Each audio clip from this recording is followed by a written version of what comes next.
Donc une adresse IP, donc c'est par exemple 192.168.0.1. C'est une sorte de code qui permet l'identification de chaque terminal connecté à un réseau.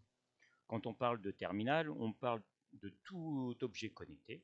Il peut donc s'agir d'un ordinateur, d'un serveur, d'un smartphone, d'une console de jeu ou d'une imprimante. Alors après, à cette adresse IP, on va rajouter un masque.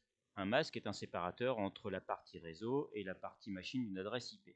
Le masque, comme l'adresse IP, c'est une suite de 4 octets, soit 32 bits. Chacun de ces bits peut prendre la valeur de 1 ou 0. Donc ça permet de savoir que là, par exemple, pour toutes les machines, on va changer uniquement le dernier octet.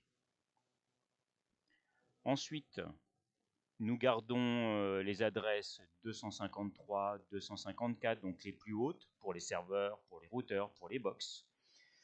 Et les adresses 192.168.1.1 jusqu'à par exemple 200 pour les stations, les terminaux, comme les tablettes et les téléphones. Et pour finir, ce qu'il faut retenir, donc pour les adresses IP au collège en IPv4, il faut retenir qu'elle est constituée de 4 fois 8 bits ou 4 fois 1 octet, donc 4 octets. Une machine en réseau est égale à une adresse IP. Au collège, pour les adresses IPv4 en 8 bits, il ne peut pas dépasser 255. Donc ça veut dire que si nous mettons 748, ici à la place du 1, ce n'est pas possible.